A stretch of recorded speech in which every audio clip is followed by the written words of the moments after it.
Cerita dimulai di masa perlawanan Imperium Inggris dan Republik Prancis melawan pasukan Nazi.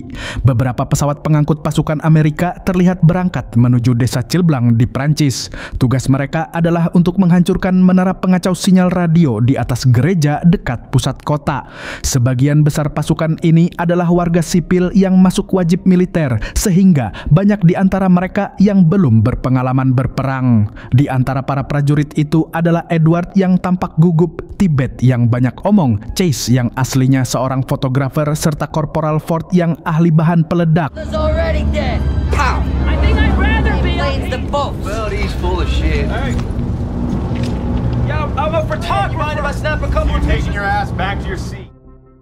Beberapa saat kemudian muncul Sersan Rensin yang mengingatkan misi mereka kali ini.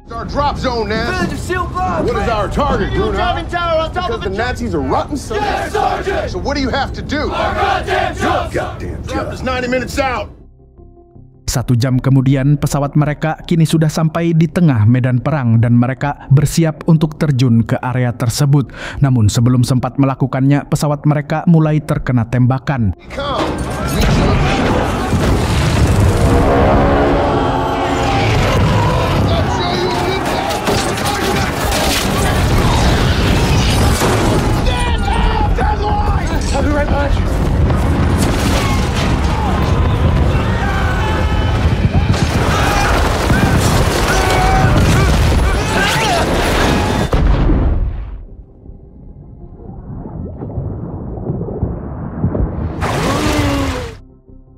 Dan untungnya Edward berhasil selamat dari rentetan kejadian barusan, tapi ia masih belum aman di tempat ini.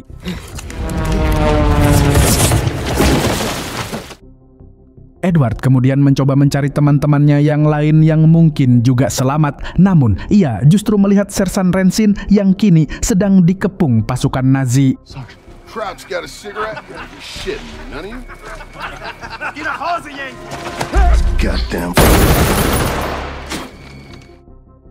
Edward yang berniat untuk menyerang pasukan Nazi itu, tapi Ford mengatakan bahwa hal itu terlalu berbahaya dan itu bukanlah misi mereka. Ford dan Edward kemudian melanjutkan perjalanan mereka dan tidak lama kemudian mereka bertemu kembali dengan Tibet, Dawson, dan Chase. Mereka terlihat cukup merasa lega karena bisa bertemu dengan teman-temannya dan bukannya prajurit musuh. Mereka kemudian melanjutkan perjalanan menuju desa Chilblanc.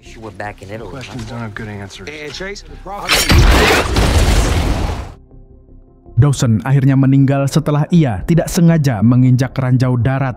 Edward yang berada di belakangnya tampak syok. Ford kemudian mencoba memandu Edward dan Chase untuk berjalan lurus ke arahnya untuk menghindari ranjau. Setelah berhasil melewati area ranjau, mereka kemudian beristirahat sebentar. Namun di tempat itu mereka menemukan seonggok daging yang tidak diketahui itu daging apa. It doesn't matter. That's not a dog. A jackal. Yeah, you know, the spirit right at it. Dan ketika mereka masih ribut sendiri, tiba-tiba muncul seorang wanita di hadapan mereka. Dan karena tidak mau keberadaan mereka diketahui musuh, Ford kemudian memerintahkan mereka semua untuk menangkap wanita itu.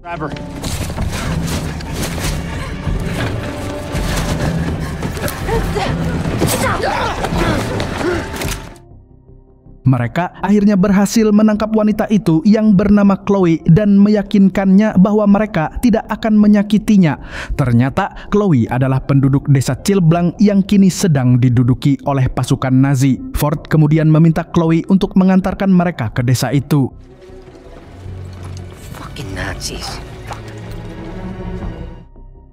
Chloe mengatakan bahwa ia tinggal bersama adik dan bibinya. Ford, Tibet, dan Chase akan mengecek keadaan di depan, sementara Edward ditugaskan untuk mengawasi Chloe. No. Cache-toi, c'est Chloé. J'irai au café. Non, arrêtez. Was ist da drin? Was machst du? Rausgehen! Dan untung saja Chloe berhasil membohongi para pasukan Nazi yang memeriksanya. Chloe kemudian mengajak Edward dan teman-temannya masuk dan bersembunyi di dalam rumahnya. Tapi di dalam sana mereka mendengar suara aneh. Chloe mengatakan bahwa itu adalah suara bibinya yang sakit. Chloe kemudian mengantarkan mereka ke loteng rumahnya sebagai tempat persembunyian. Tempat itu sangat cocok untuk mereka karena dari sana mereka bisa melihat gereja yang menjadi targetnya. Dan ketika mereka sedang berdiskusi, tiba-tiba mereka mendengar ada suara keributan dari luar. They're gonna be coming out of that door. Maybe I can go.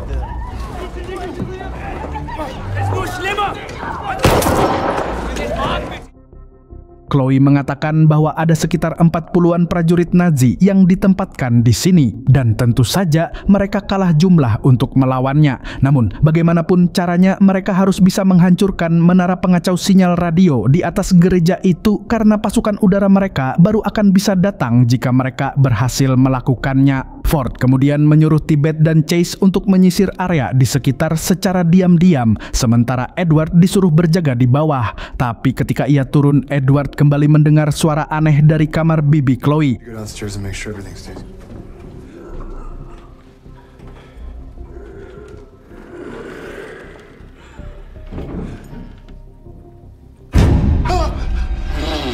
I told you my aunt was sick. Chloe kemudian mengatakan bahwa bibinya menjadi seperti itu setelah kembali dari tahanan Nazi. Sepertinya ilmuwan Nazi yang berada di gereja itu sedang melakukan semacam eksperimen kepada orang-orang mati dan juga para penduduk di sini. Chloe kemudian mengobati luka Edward akibat terkena pisaunya tadi. Mereka kemudian berbincang santai sambil menceritakan latar belakang mereka masing-masing. It's a different sound. She was from Haiti. I don't know, Vivian. Hot. There is no war there. Not like this. Our father first. A few weeks later, they come. The Germans, they took your parents. The German dog. Some kind of. He calls it his science. Dan ketika mereka sedang melakukan hal itu, tiba-tiba muncul beberapa pasukan Nazi di depan rumah Chloe. Edward dan adik Chloe yang bernama Paul segera bersembunyi di atas loteng. Ternyata pemimpin pasukan yang bernama Kapten Waffner sering berkunjung ke rumah Chloe untuk meminta ditemani. Ia sering menggunakan ancaman kepada Paul ataupun bibinya jika Chloe tidak mau menuruti permintaannya. S'il te plaît. Je suis désolée. Je me sens. Tiens, reinkommen! Oui, Paul. Il dort. On a gagné.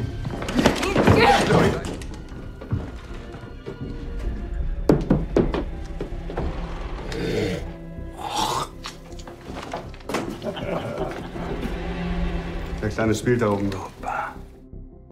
Waffner kemudian menyuruh semua anak buahnya untuk pergi meninggalkannya karena ia akan bermain dulu dengan Chloe.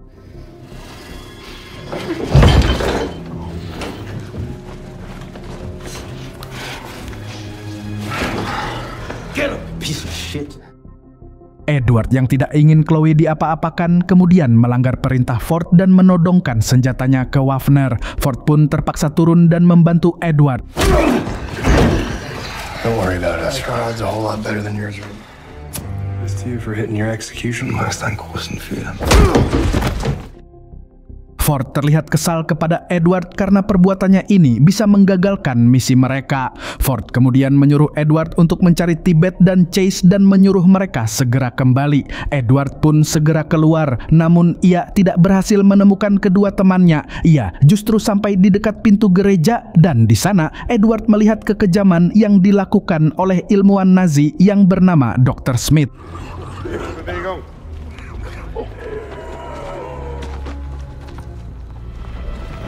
Achtung! Feuer! Edward kemudian hendak melanjutkan mencari temannya lagi, tapi tiba-tiba muncul kendaraan musuh di dekatnya.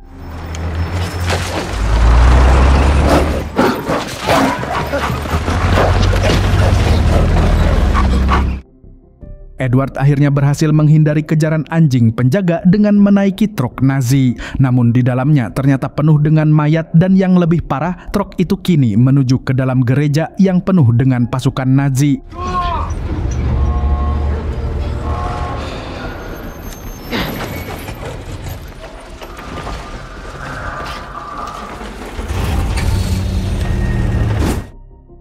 Dan akhirnya Edward berhasil menyelinap masuk ke dalam gereja. Di sana ia melihat jika tempat tersebut seperti telah dirubah menjadi semacam tempat penelitian.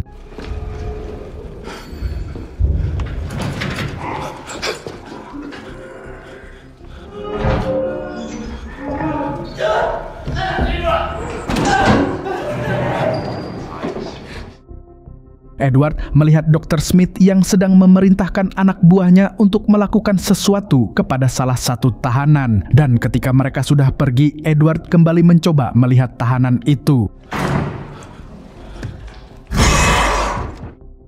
Edward kemudian kembali menelusuri tempat tersebut sampai akhirnya ia menemukan tempat pengacau sinyal radio milik Nazi. Sementara itu di luar, Tibet dan Chase hendak kembali karena tempat itu mulai dipenuhi pasukan Nazi. Kembali ke dalam, Edward kemudian menemukan tempat laboratorium utama milik Dr. Smith. Di sana ia melihat semacam penelitian aneh dan Edward tidak mengerti sama sekali dengan semua itu.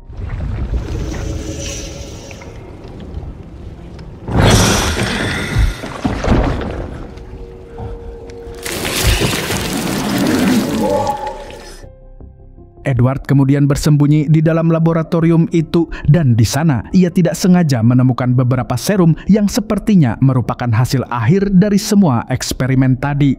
Edward pun mengambil salah satu serum tersebut dan ketika ia berniat mencari jalan keluar, tapi Edward justru tidak sengaja menemukan salah satu temannya yaitu Jacob yang ternyata masih selamat dan ditangkap oleh tentara Nazi. Edward pun berusaha melepaskan ikatan temannya itu, namun sebelum sempat melakukannya, tiba-tiba muncul Dr. Smith yang sedang melakukan uji coba kepada salah satu mayat yang dibawanya.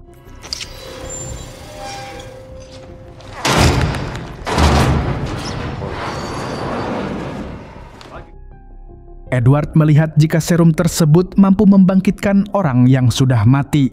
Ia kemudian melepaskan ikatan Jacob dan segera bergegas mencari jalan keluar. This might hurt.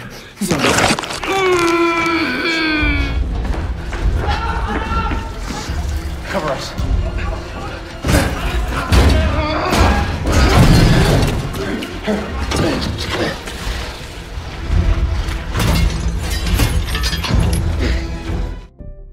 Sementara itu, Tibet dan Chase ternyata sudah kembali dan mereka tidak tahu keberadaan Edward. Tapi tidak lama kemudian muncul Edward yang mengejutkan mereka dengan membawa Jacob. Edward dengan terengah-engah mencoba menjelaskan apa yang telah ia saksikan di dalam gereja. Edward juga menunjukkan salah satu serum yang ia bawa. Ford kemudian menanyakan fungsi dari serum itu kepada Wapner, namun ia tidak mau menjawabnya dan justru mulai menghina semua orang yang ada di sana. What is this shit? The doctor does. Saw your men and the doctor burn those This pieces. is law, you know.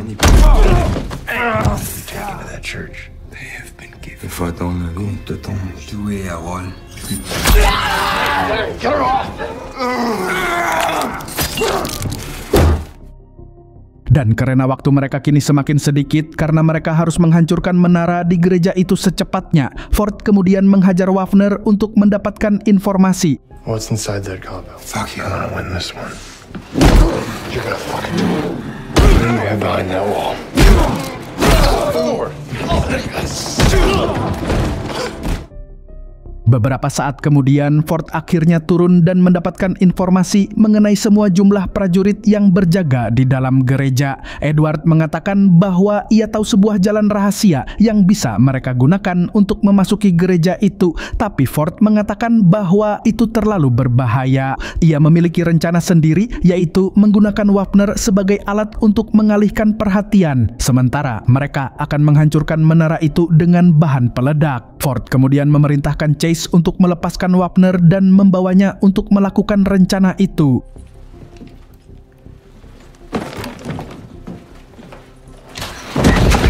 Think I'm gonna need some help.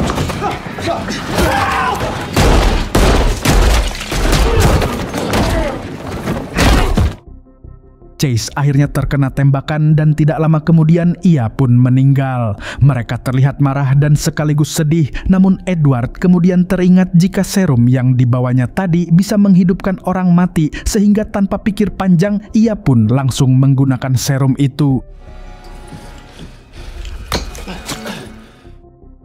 dan ternyata tidak ada yang terjadi. Tapi ketika mereka hendak pergi, serum itu pun mulai bereaksi. Holy Christ. I'm thirsty. How do you feel? Mereka semua terlihat begitu terkejut karena Chase hidup kembali. Ia tidak merasakan sakit apapun dan memiliki kekuatan yang luar biasa. Namun ketika mereka masih kebingungan, tiba-tiba Chase mulai merasakan efek sampingnya. Hot in here? Hot. Chase. What the fuck? My head. I'm gonna fucking shoot him.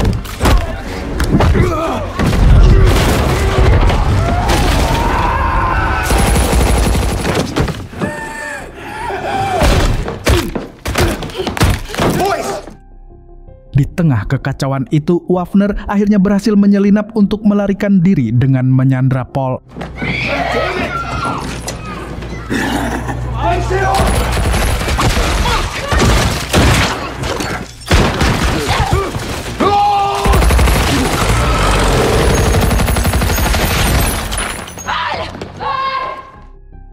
Akibat kejadian barusan, rencana mereka pun menjadi berantakan. Mereka kini harus menghancurkan menara itu secepatnya bagaimanapun caranya.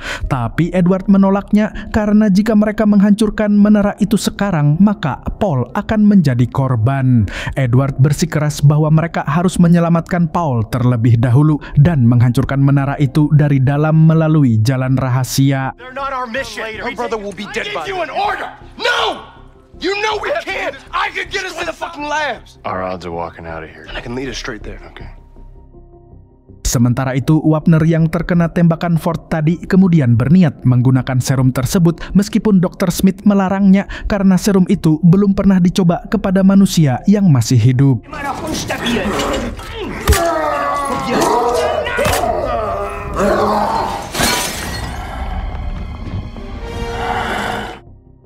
Beberapa saat kemudian, mereka semua mulai berangkat menuju jalan rahasia yang dimaksud. Edward, Ford, dan Chloe akan memasuki jalan rahasia, sementara Tibet dan Jacob bertugas untuk mengalihkan perhatian para tentara agar keluar dari dalam gereja.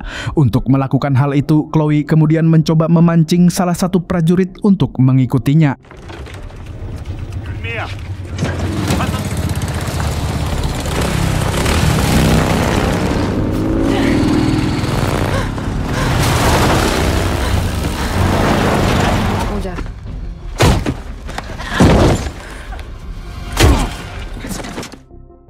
Mereka akhirnya berhasil menangkap prajurit itu dan tidak lama kemudian mengikatnya ke kendaraannya dan mengirim balik ke gereja.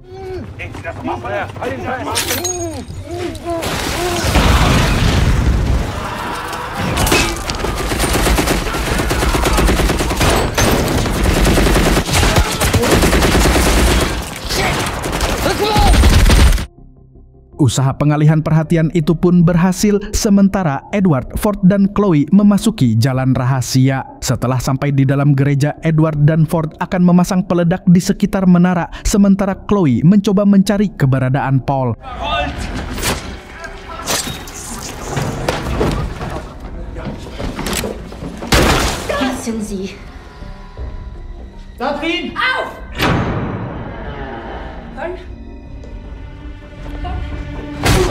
Paul's not in there. Come on.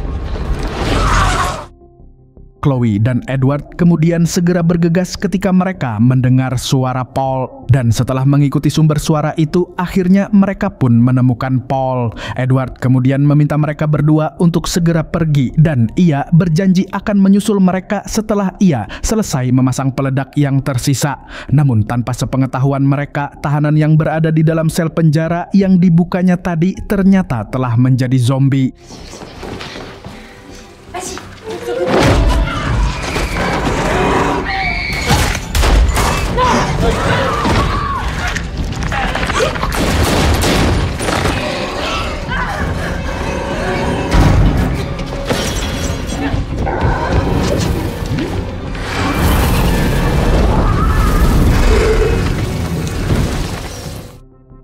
Sementara itu, Ford yang sedang memasang peledak, tapi tiba-tiba muncul Waffner yang telah menjadi zombie di depannya.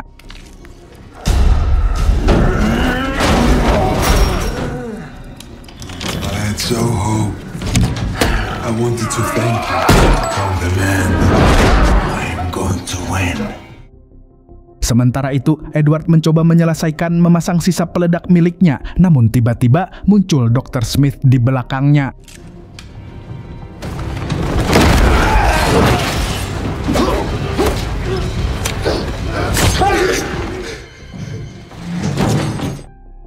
Sementara itu di luar, Paul yang melarikan diri sendirian kemudian justru terjebak di area tembakan yang sedang berlangsung. Cover me!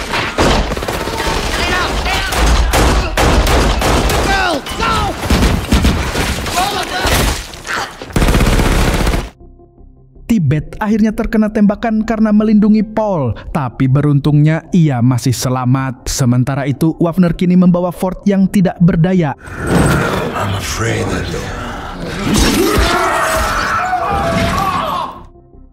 Waffner kemudian menjelaskan bahwa serum itu berfungsi untuk menciptakan pasukan yang tidak bisa mati. Namun ketika ia masih sibuk dengan Ford, ternyata Edward sudah sampai di tempat itu. Oh God.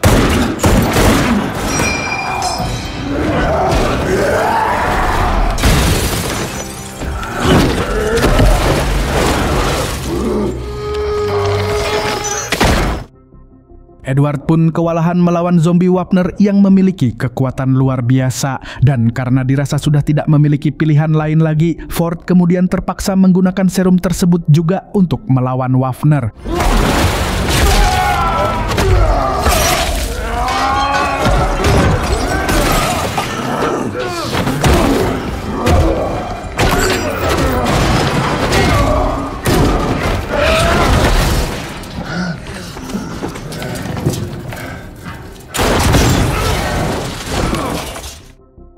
Dan akhirnya mereka berhasil mengalahkan Waffner. Edward dan Ford kemudian hendak keluar dari tempat itu, tapi Ford kemudian mendorong Edward keluar dan mengunci pintunya karena ia mulai merasakan efek samping dari serum itu. Ford mengatakan agar meledakkan seluruh tempat ini dan jangan memberitahu siapapun tentang serum itu karena serum itu terlalu berbahaya dimiliki siapapun. Pada saat itu, Waffner ternyata masih selamat dan para pasukan zombie mulai keluar dari sarangnya. I think I'm done with this. Thanks.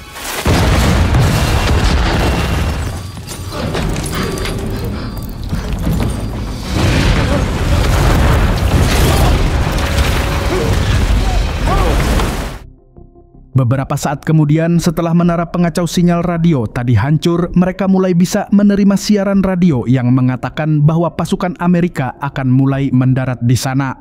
Edward sendiri ternyata masih selamat dari ledakan barusan. Tidak lama kemudian, pasukan Amerika akhirnya tiba dan mulai menanyakan bagaimana mereka menyelesaikan misi itu. Namun Edward tidak menyebutkan tentang keberadaan serum itu sesuai apa yang diminta oleh Ford. Tapi peperangan mereka tidak berakhir di sini karena setelah ini mereka akan terus maju menuju kota selanjutnya. Cerita dimulai dengan seorang siswa bernama Deon yang baru pulang ke rumah. Namun di sana ia justru melihat pertengkaran orang tuanya. Kamu kasih kabar aja nggak? I was working. Harus mengurus anak. Dengan penyakit saya seperti Penyakit ini. kamu nggak ada hubungan. Semua nggak gampang. Enough, Dion.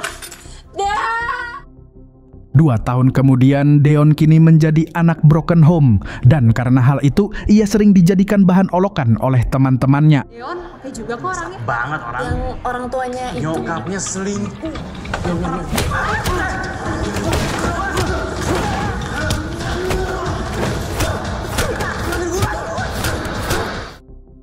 Akibat kejadian barusan, Deon pun dipanggil oleh guru BK, yaitu Bu Eva. Bu Eva mengingatkan Deon bahwa ini sudah ketiga kalinya ia berbuat nakal. Bu Eva kemudian memberikan surat peringatan terakhir dan menyuruhnya untuk meminta maaf kepada siswa yang dihajarnya tadi. Deon awalnya menolak, tapi Bu Eva bersikeras dan mengantarnya ke ruang UKS. Deon kemudian hendak meminta maaf, namun tiba-tiba kejadian yang mengejutkan pun terjadi. Suruh minta maaf.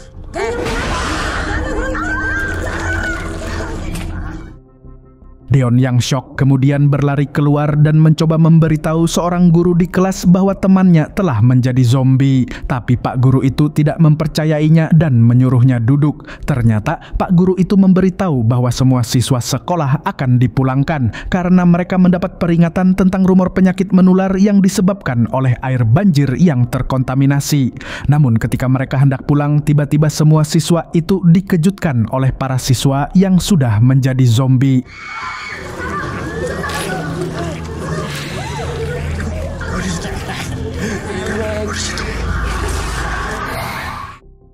Kekacauan pun terjadi. Deon segera bergegas pulang, tapi ia baru sadar bahwa ternyata bukan hanya di sekolah, melainkan semua orang di luar sekolah juga sudah mulai terinfeksi. Setibanya di depan apartemen, ia bertemu dengan dua orang yang sedang melawan para zombie.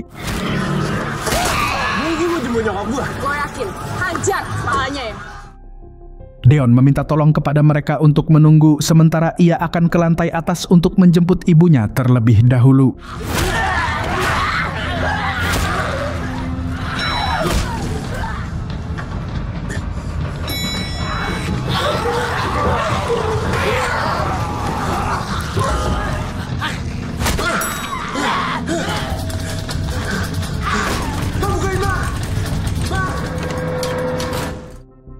Deon pun berhasil masuk dan langsung mengunci pintunya. Namun ketika ia melihat ke bawah, ternyata orang tadi telah meninggalkannya. Ibu Deon yang bernama Isma ini terlihat tenang karena ia sebenarnya menderita penyakit Alzheimer. Siaran televisi kini dipenuhi oleh berita kekacauan akibat serangan zombie di seluruh kota. Sementara itu terlihat pihak militer yang dipimpin oleh Kolonel Vito mulai mengadakan pertemuan. Di sana ada seorang profesor yang bernama Richard yang sekaligus adalah ayah Deon yang memberitahu penyebab semua kekacauan itu. Ternyata ada sebuah parasit yang telah menyerang manusia akibat banjir yang terjadi beberapa hari yang lalu. Richard mengatakan bahwa sampai saat ini ia telah menciptakan 2 jenis vaksin, tapi vaksin yang pertama ternyata gagal, sementara vaksin yang kedua belum pernah diuji coba. Masalahnya, dokumen penelitian vaksin yang kedua telah ia simpan di apartemen Deon dan mereka harus bisa mendapatkannya untuk diuji coba. Melalui saliva manusia, serum yang pertama terbilang gagal. Dan serum yang kedua saya belum mencobanya. Kami akan ambil resiko itu. Di mana letak serum ini? Beberapa saat kemudian, Deon yang sudah memberitahu ibunya agar jangan keluar, namun karena penyakit yang dideritanya, ia pun lupa.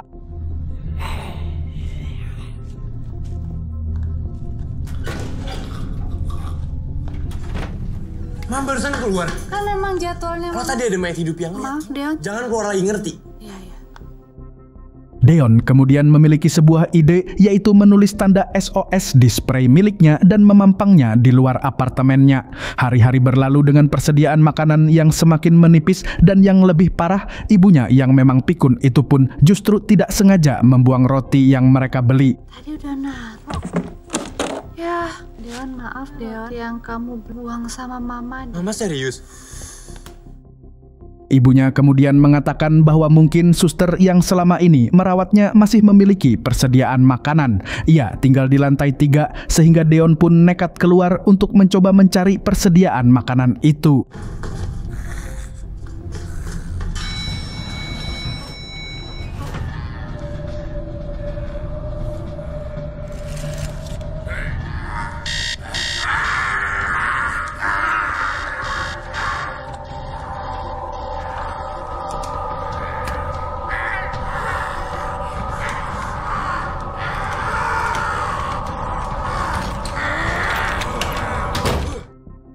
Dan untungnya Deon berhasil masuk ke dalam kamar tepat waktu. Ia kemudian langsung memasukkan semua persediaan makanan yang ia temukan. Tapi tiba-tiba ia mendengar sebuah suara di dekatnya.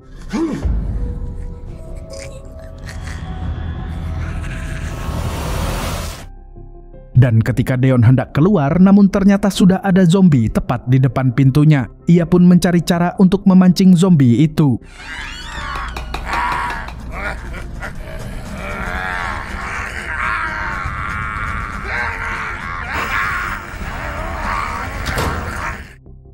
Deon kemudian bergegas menuju elevator untuk menuju lantainya. Sementara itu di lantai bawah terlihat ada seseorang yang mulai naik ke lantai atas.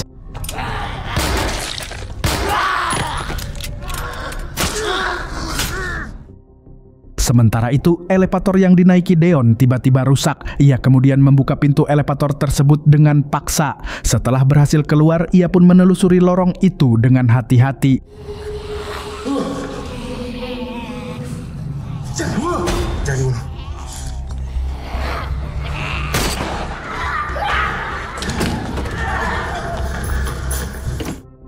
Dan akhirnya mereka berhasil kembali ke tempat tinggal Deon. Pria yang menyelamatkannya tadi bernama Reza. Ia datang ke apartemen ini adalah untuk menyelamatkan saudaranya yang bernama Rayhan yang tinggal di lantai 5. Deon melihat jika Reza memiliki radio dan menanyakan jika radio itu bisa digunakan untuk menghubungi militer untuk meminta bantuan. Tapi Reza mengatakan jika radio itu hanya bisa digunakan untuk menghubungi radio Rayhan. Namun jika Deon ingin menghubungi pihak militer, maka radio milik Rayhan bisa digunakan untuk itu, sehingga Reza kemudian mengajak Deon dan ibunya untuk pergi bersamanya menuju ke tempat Rayhan. Kita semua kumpul di apartemen yang bisa digunain buat ya udah. Cuman abang gua agak keras kepala orangnya. Nggak apa-apa. Oke. Sementara itu di markas militer, Kolonel Vito mulai menyiapkan anak buahnya untuk pergi ke apartemen Dion untuk mengambil vaksin yang dikatakan oleh Richard tadi. Dengar semua untuk menyusun taktik, mengambil serum Zeta, berhenti di suatu tempat. Kita akan terus berjalan. Beberapa saat kemudian Reza, Deon dan ibunya mulai keluar untuk menuju ke apartemen Rayhan.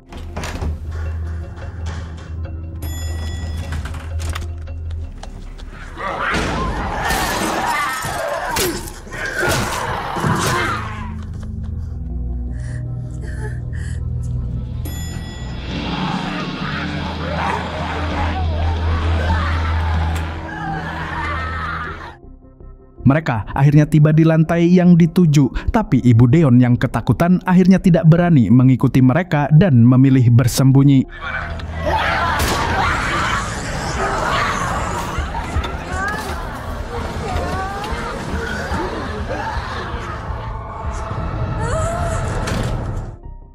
Dan anehnya, para zombie itu tidak menyerang ibu Deon, namun mereka tidak punya waktu untuk memikirkan hal itu, sehingga mereka terus melanjutkan menuju ke lantai 5.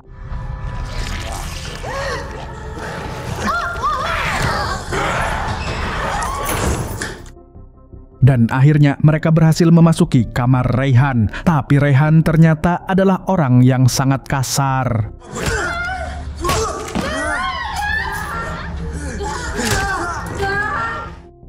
Rayhan sengaja mengeluarkan ibu Deon hanya untuk melihat jika para zombie benar-benar tidak menyerangnya. Ternyata Rayhan dan Reza adalah orang yang bekerja menjual senjata ilegal. Teman-teman yang dimaksud Reza tadi sebenarnya adalah kelompok yang bernama Blue River yang ingin membeli peluru milik mereka. Namun barang itu kini tertinggal di dalam mobil di lantai bawah.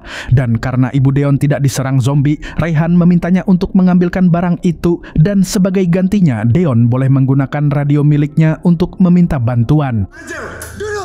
Gue punya radio ham, tapi ada syaratnya. Nyokap lo ambil barang di mobil gue. Kecuali lo mau anak lo mati jadi Zeta. Tapi nyokap gue itu. Gue gak suka basa-basi. Sementara itu, pihak militer yang dipimpin Kolonel Vito mulai bergerak.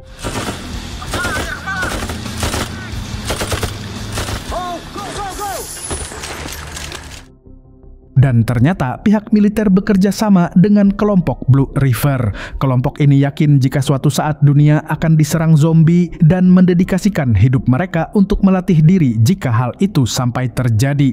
Pemimpin mereka adalah wanita yang bertemu dengan Deon tadi yang bernama Maya dan wakilnya yaitu Aryo. Maya kemudian menunjukkan 2 jenis otak zombie yang mereka dapatkan, dan dari sana mereka menyimpulkan ada 2 jenis zombie, yaitu Alpha Zeta yang matanya berwarna merah dan Omega Zeta yang matanya berwarna normal. Alpha Zeta bertindak sebagai pemimpin para zombie dan lebih agresif dibanding Omega Zeta. Dan mereka juga menemukan satu fakta lagi, yaitu para zombie tidak menyerang manusia yang memiliki cacat otak. Contohnya adalah Aryo yang tidak diserang zombie. Dan hal itu menjelaskan kenapa ibu Deon tadi juga tidak diserang zombie, karena para zombie bisa melihat otak manusia. 3 tentakel, perubahan warna pada mata. Sebagai pemimpin Omega, bertindak lebih agresif. Mereka tidak akan menyerang yang sakit. Mereka yang mempunyai cacat otak. Terima kasih.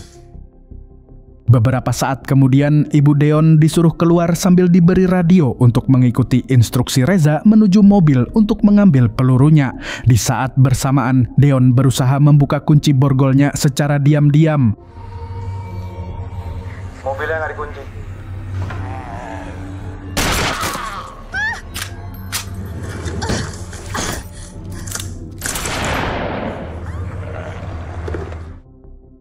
Dan Ibu Deon berhasil mengambil satu tas dari dalam mobilnya. Sekarang tinggal satu tas lagi yang tersisa sehingga Ibu Deon harus kembali untuk mengambilnya. Sementara itu, Rayhan menyuruh Reza untuk membunuh semua Alpha Zeta yang dilihatnya.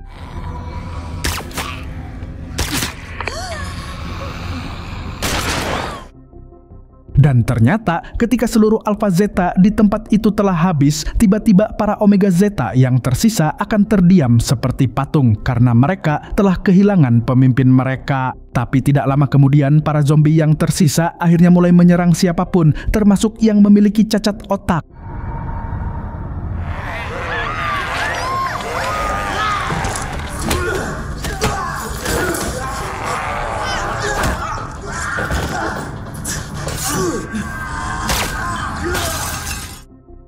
Dan akhirnya mereka berhasil mengalahkan Rayhan, namun ia masih hidup dan kemudian diborgol. Sementara itu, Ibu Deon juga masih hidup dan kini melarikan diri menuju basement. Deon pun berniat untuk menjemput ibunya itu, dan meskipun Reza mengatakan bahwa mungkin ibunya sudah tewas, tapi Deon masih tetap bersikeras sehingga Reza kemudian terpaksa mengajari Deon cara menggunakan senjata untuk melindungi dirinya. Setelah dirasa cukup, Deon pun keluar untuk mencari ibunya, sementara Reza akan berusaha menghubungi pihak militer.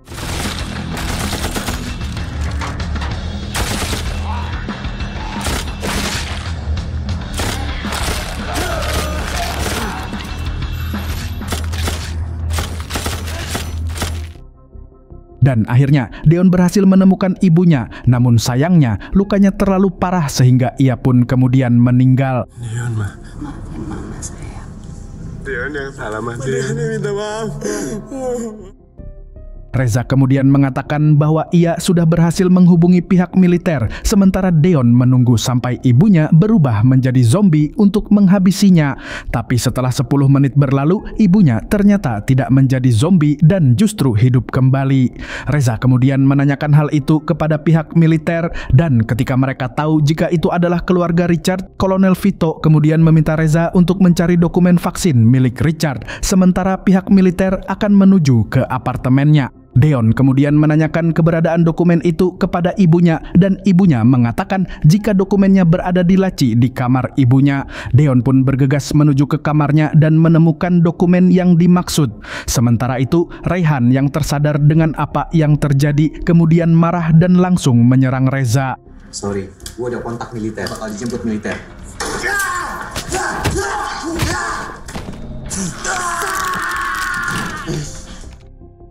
Rayhan yang marah kemudian berniat menghabisi Deon. Rayhan menemukan Ibu Deon dan membawanya sebagai sandera. Sementara itu, Reza kemudian menghubungi Deon dan memberitahu apa yang terjadi.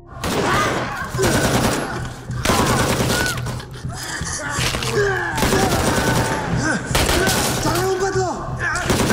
Atau gue tembak kepala ibu. Buang senjata lo jauh-jauh. Sekarang lepasin nyokap gue. Itu gara-gara lo!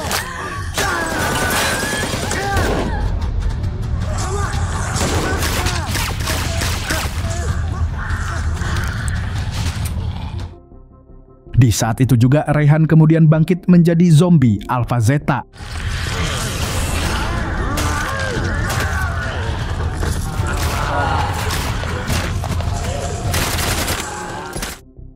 Pihak militer akhirnya datang, namun Deon akhirnya pingsan karena ia juga telah tergigit. Beberapa saat kemudian Deon tersadar dan kini berada di markas militer. Ternyata vaksin yang dimaksud oleh Richard tadi sebenarnya sudah ia coba kepada istrinya sebelum mereka memiliki anak, yaitu Deon. Dan hal itulah yang menyebabkan Ibu Deon tadi tidak berubah menjadi zombie dan Deon juga tidak berubah menjadi zombie. Dan karena Ibu Deon kini sudah meninggal, maka darah Deonlah yang kemudian menjadi harapan satu-satunya untuk menciptakan vaksin itu. Cerita dimulai dengan awal mula sebuah virus zombie yang diberi nama VM2 mulai menyebar di seluruh dunia. Dimulai dari Paris, Jepang, dan sampai akhirnya di Amerika. Hanya dalam waktu 3 hari saja, seluruh kota yang terinfeksi akan runtuh total dan para zombie terus bermunculan tidak terkendali. Dalam upaya terakhirnya untuk membendung penyebaran, pihak militer meledakkan EMP, namun dampaknya seluruh listrik dan alat elektronik akhirnya juga tidak berfungsi.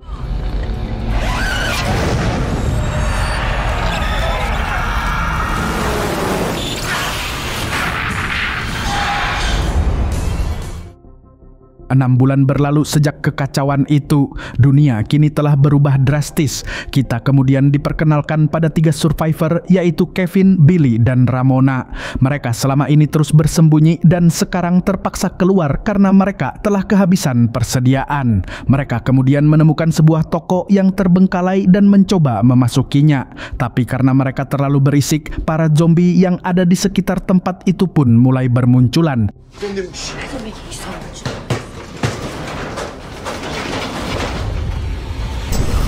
Guys. Kevin!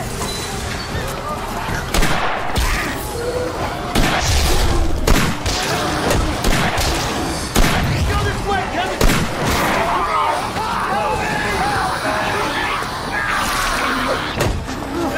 Get out of here!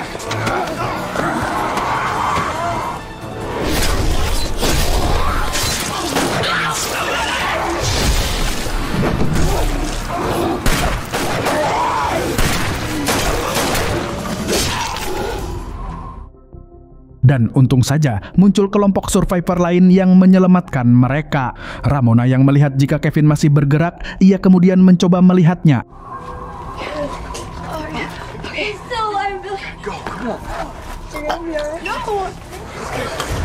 I'm sorry about you.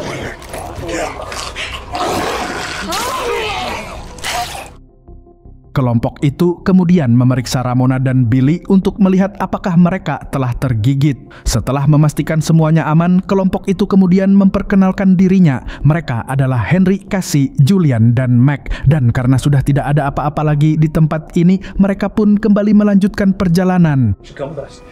Come on, we can't. Ternyata kelompok itu berniat menuju Pulau Catalina yang menurut kabar telah dibersihkan oleh militer dan dijadikan tempat perlindungan bagi para survivor.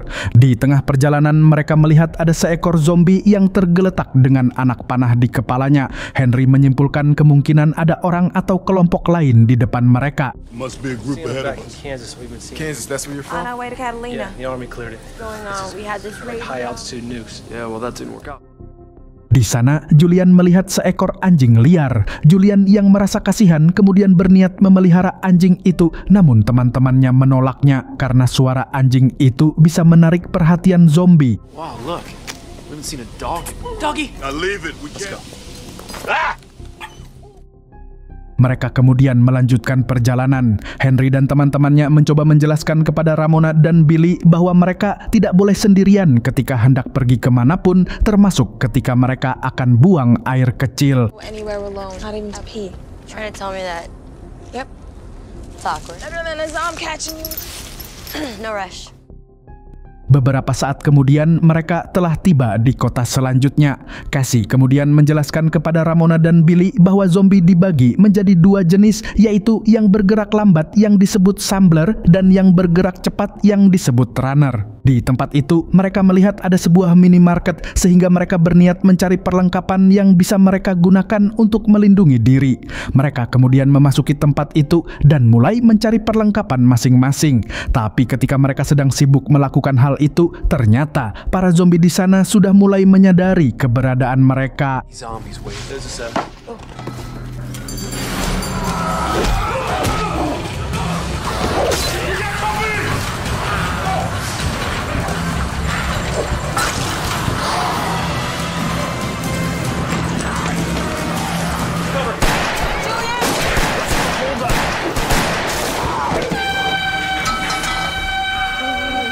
They're attracted to the sound. Let's get going. Dan untungnya mereka berhasil melarikan diri dari para zombie itu. Mereka terlihat berdebat sebentar mengenai apakah mereka masih harus melanjutkan menuju Pulau Catalina atau tidak. Malam harinya mereka beristirahat di sebuah rumah. Casey mendapatkan tugas berjaga yang pertama. Di sana mereka mulai saling berbagi cerita mengenai kehidupan mereka masing-masing. Officially, Anderson, he volunteered. Let's talk about this. Max, I got our asses out. Over 100 crushes. Practicing the horses. The best. S'mores. Beberapa saat kemudian ketika tiba giliran Mac dan Ramona untuk berjaga, namun tiba-tiba mereka mendengar ada suara aneh di dekat mereka. What is that?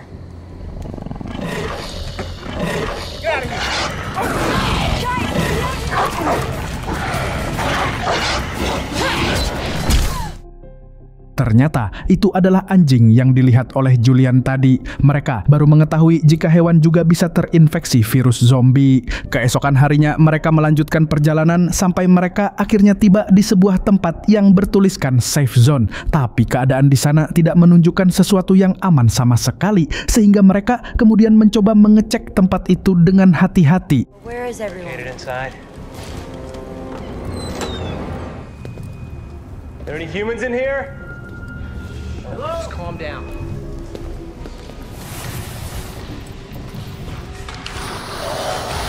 It's an ambush!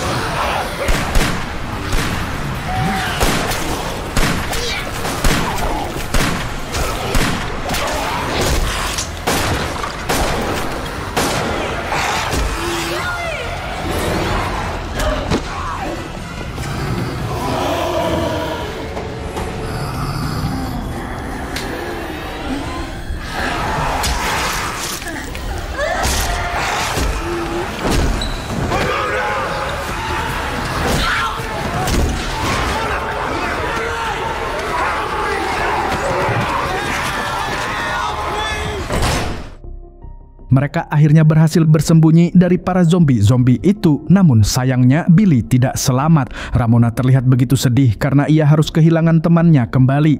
Sementara itu kelompok mereka juga terlihat terkejut karena para zombie itu sepertinya sengaja menyergap mereka seolah para zombie itu bisa berpikir. Mereka kemudian segera pergi dari tempat itu, tapi Casey sepertinya mulai merasa tertekan. Ia bahkan merasa pesimis jika Pulau Catalina itu benar-benar aman. Damn it! Get to Catalina. This is crazy, man. I don't plan on We're dying. all going to die. I'm just tired. Of all of this.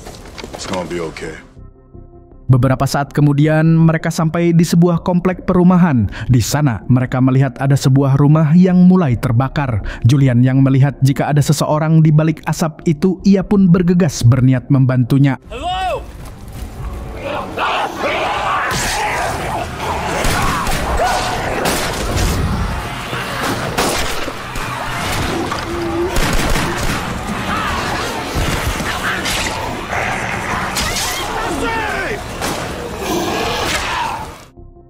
Dan untung saja muncul sekelompok survivor lain yang kemudian menyelamatkan Ramona, Julian, dan Mac. Namun karena para zombie terlalu banyak, mereka akhirnya terpaksa meninggalkan Henry dan Casey yang terpisah.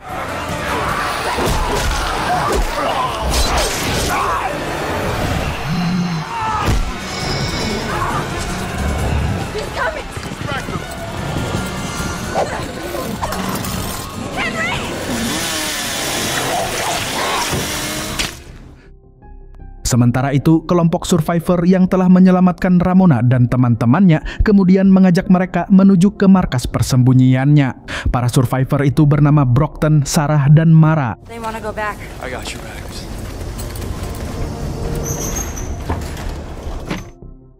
Setibanya di markas, kedua kelompok tersebut mulai bertukar informasi. Ternyata kelompok Brockton dan teman-temannya mendengar tentang sebuah kapal feri yang menuju Catalina. Brockton awalnya ragu untuk membawa serta kelompok Henry, tapi setelah berdiskusi, ia setuju untuk membantu mereka melewati kota setidaknya sampai titik tertentu. Beberapa saat kemudian, Julian menemui Mara yang sedang berjaga.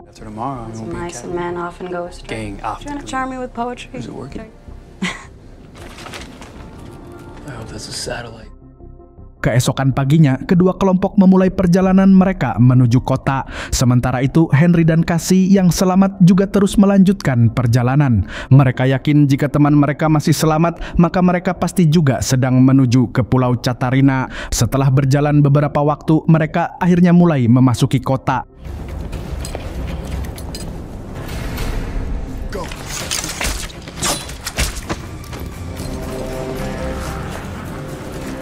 Pick off the furthest one.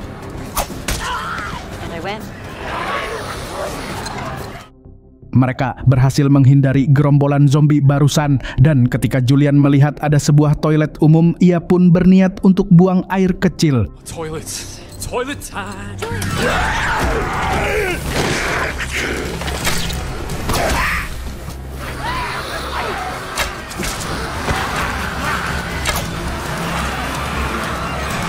Get to the van!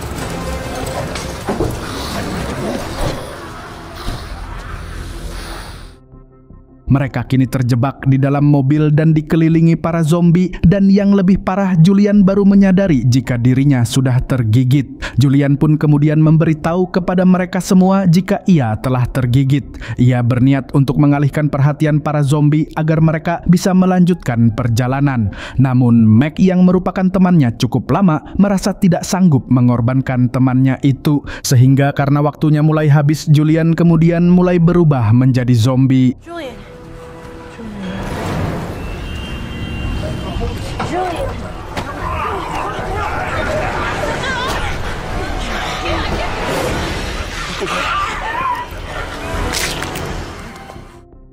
Dan mereka pun terpaksa mengakhiri penderitaan Julian. Sementara itu, tidak jauh dari tempat mereka, Henry dan Cassie tiba di sebuah pos pertahanan militer, dan di sana mereka menemukan senjata dan peluru yang cukup banyak. Tapi ketika mereka hendak pergi, tiba-tiba muncul segerombolan zombie yang mengejarnya.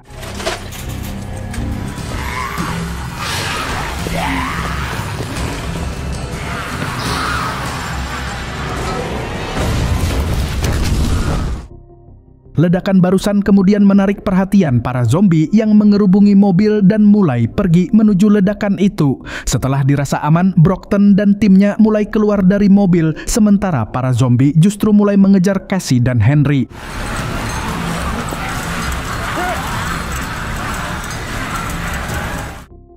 Henry dan Cassie melarikan diri ke atas gedung, dan tidak jauh dari sana mereka melihat kelompok Brockton yang memberi sinyal melalui pantulan cermin. Henry berniat melompati gedung-gedung itu untuk menuju ke sana, namun Cassie lebih memilih untuk menggunakan machine gun yang ia temukan tadi.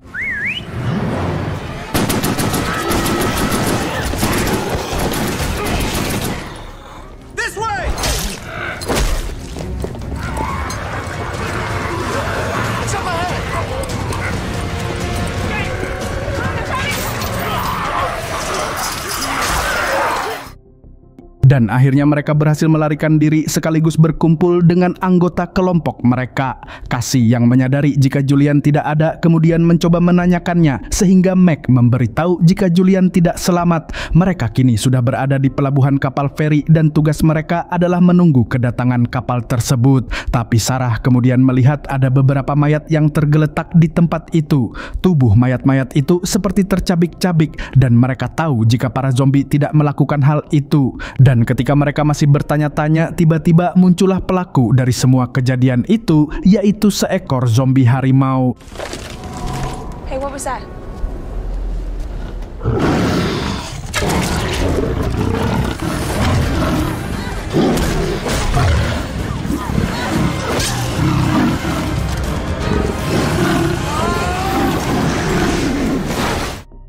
Dan akhirnya mereka berhasil mengalahkan zombie harimau itu, namun ternyata masih ada zombie harimau lainnya.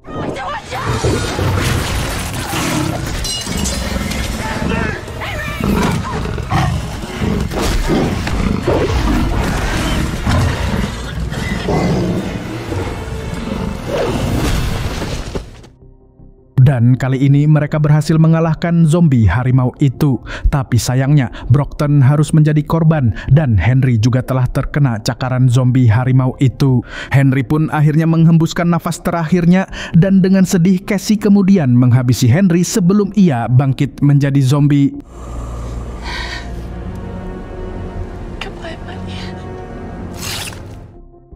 Tidak lama kemudian, kapal feri yang mereka tunggu akhirnya tiba. Mereka berempat akhirnya bisa merasa lega menuju nasib baru mereka di tempat yang lebih baik. Cerita dimulai dengan awal mula sebuah virus zombie yang diberi nama VM2 mulai menyebar di seluruh dunia. Dimulai dari Paris, Jepang, dan sampai akhirnya di Amerika. Hanya dalam waktu 3 hari saja, seluruh kota yang terinfeksi akan runtuh total dan para zombie terus bermunculan tidak terkendali. Dalam upaya terakhirnya untuk membendung penyebaran, pihak militer meledakkan EMP, namun dampaknya seluruh listrik dan alat elektronik akhirnya juga tidak berfungsi.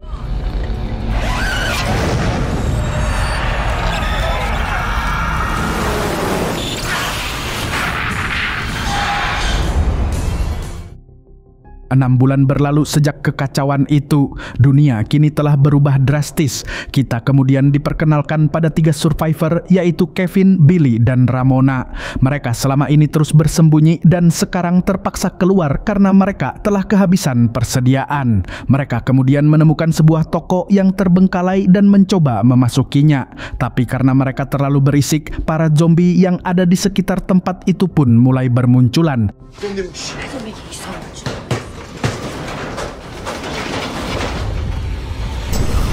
Guys. Kevin!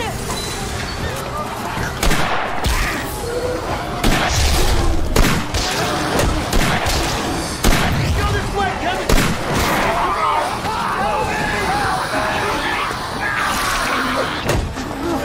Get out of here!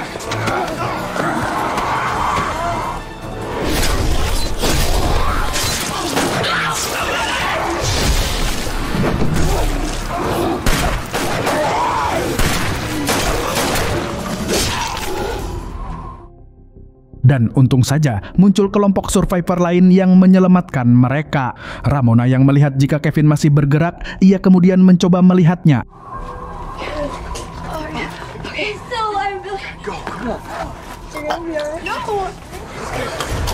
I'm sorry about you.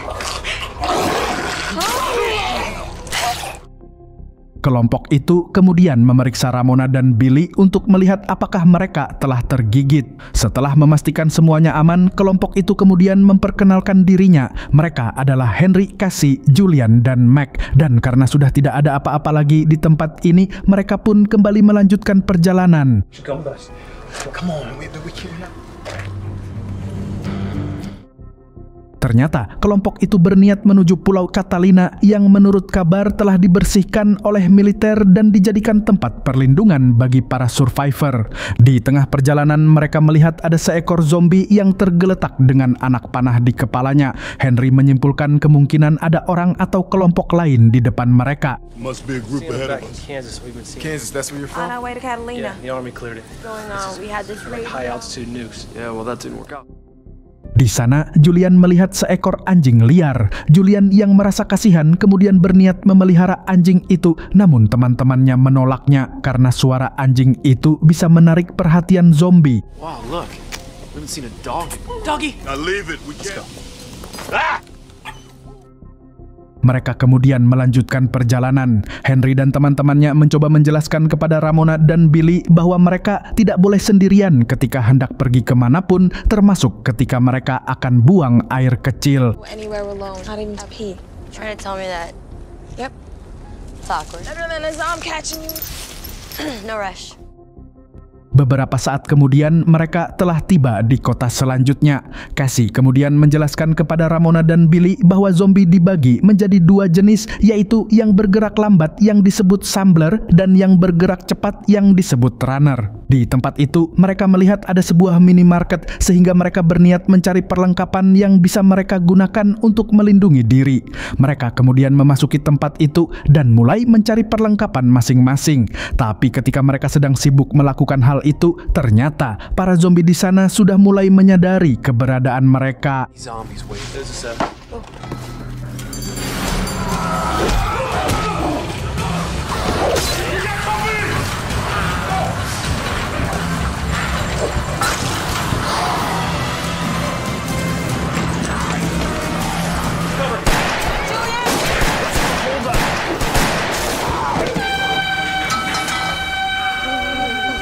attracted to the sound. Let's get going. Dan untungnya mereka berhasil melarikan diri dari para zombie itu. Mereka terlihat berdebat sebentar mengenai apakah mereka masih harus melanjutkan menuju Pulau Catalina atau tidak.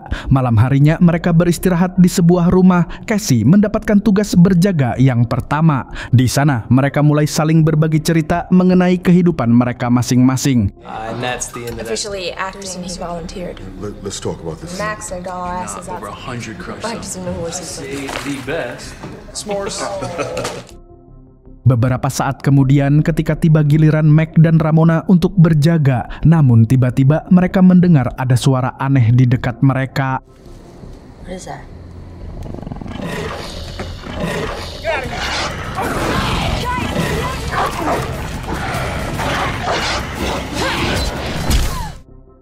Ternyata itu adalah anjing yang dilihat oleh Julian tadi. Mereka baru mengetahui jika hewan juga bisa terinfeksi virus zombie. Keesokan harinya mereka melanjutkan perjalanan sampai mereka akhirnya tiba di sebuah tempat yang bertuliskan safe zone. Tapi keadaan di sana tidak menunjukkan sesuatu yang aman sama sekali, sehingga mereka kemudian mencoba mengecek tempat itu dengan hati-hati. Where is everyone? Get it inside. There any humans in here? Just calm down.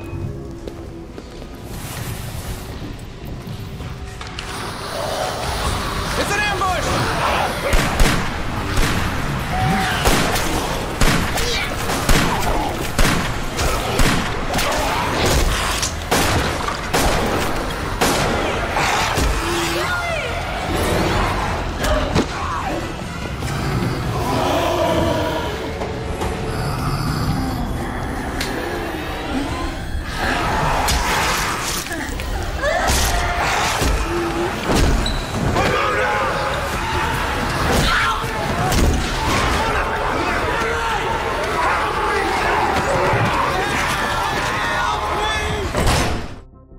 Mereka akhirnya berhasil bersembunyi dari para zombie itu. Namun sayangnya Billy tidak selamat. Ramona terlihat begitu sedih karena ia harus kehilangan temannya kembali. Sementara itu kelompok mereka juga terlihat terkejut karena para zombie itu sepertinya sengaja menyergap mereka seolah para zombie itu bisa berpikir. Mereka kemudian segera pergi dari tempat itu, tapi Casey sepertinya mulai merasa tertekan. Ia bahkan merasa pesimis jika Pulau Catalina itu benar-benar aman. Damn it! Get to Catalina. This is crazy, man. I don't plan on We're dying. all going to die. I'm just tired. Of all of this. It's gonna be okay. Beberapa saat kemudian mereka sampai di sebuah komplek perumahan. Di sana mereka melihat ada sebuah rumah yang mulai terbakar. Julian yang melihat jika ada seseorang di balik asap itu, ia pun bergegas berniat membantunya. Hello!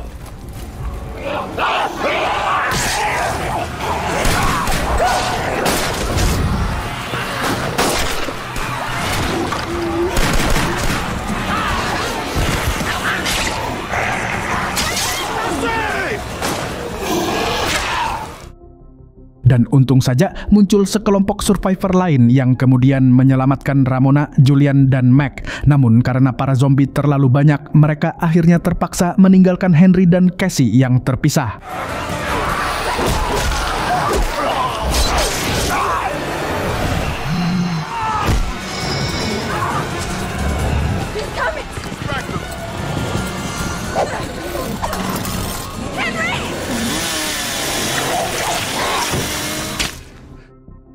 Sementara itu, kelompok survivor yang telah menyelamatkan Ramona dan teman-temannya kemudian mengajak mereka menuju ke markas persembunyiannya. Para survivor itu bernama Brockton, Sarah, dan Mara. They wanna go back. I got your back.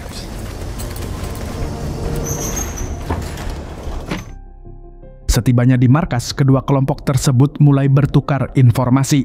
Ternyata kelompok Brockton dan teman-temannya mendengar tentang sebuah kapal feri yang menuju Catalina. Brockton awalnya ragu untuk membawa serta kelompok Henry, tapi setelah berdiskusi, ia setuju untuk membantu mereka melewati kota setidaknya sampai titik tertentu. Beberapa saat kemudian, Julian menemui Mara yang sedang berjaga. Nice man often goes. Gang up. Trying to charm me with poetry. Is it working? I hope that's a satellite. Keesokan paginya, kedua kelompok memulai perjalanan mereka menuju kota. Sementara itu, Henry dan Cassie yang selamat juga terus melanjutkan perjalanan. Mereka yakin jika teman mereka masih selamat, maka mereka pasti juga sedang menuju ke Pulau Catarina. Setelah berjalan beberapa waktu, mereka akhirnya mulai memasuki kota.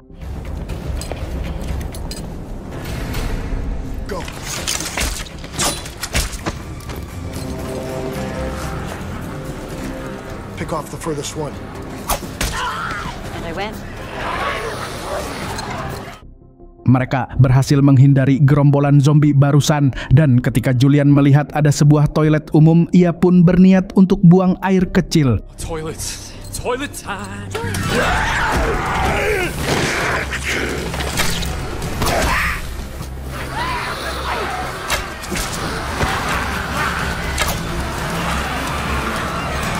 Get to the van!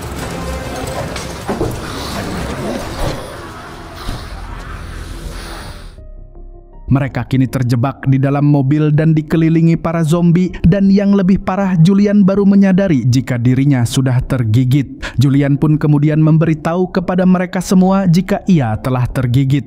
Ia berniat untuk mengalihkan perhatian para zombie agar mereka bisa melanjutkan perjalanan. Namun Mac yang merupakan temannya cukup lama merasa tidak sanggup mengorbankan temannya itu, sehingga karena waktunya mulai habis, Julian kemudian mulai berubah menjadi zombie. Julian.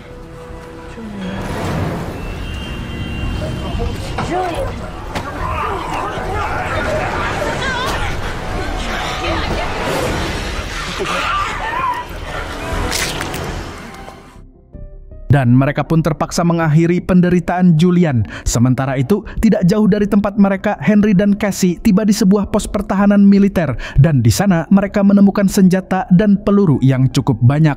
Tapi ketika mereka hendak pergi, tiba-tiba muncul segerombolan zombie yang mengejarnya.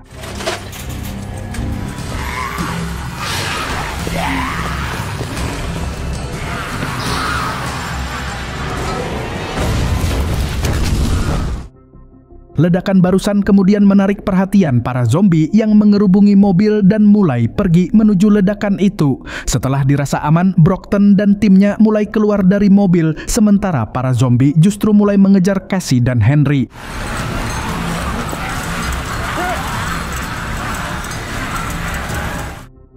Henry dan Cassie melarikan diri ke atas gedung, dan tidak jauh dari sana mereka melihat kelompok Brockton yang memberi sinyal melalui pantulan cermin.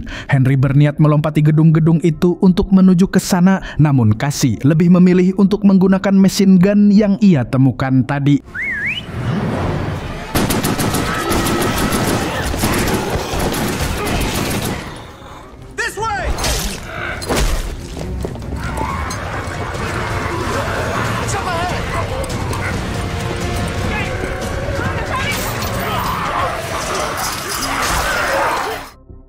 Dan akhirnya mereka berhasil melarikan diri sekaligus berkumpul dengan anggota kelompok mereka.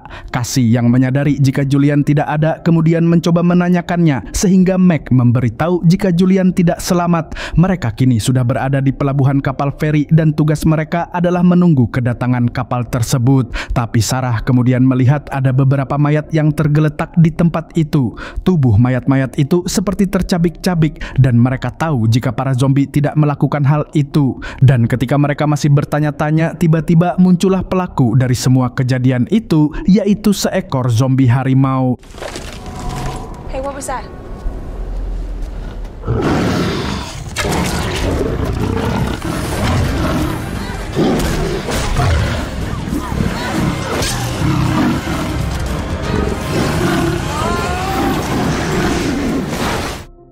Dan akhirnya mereka berhasil mengalahkan zombie harimau itu, namun ternyata masih ada zombie harimau lainnya.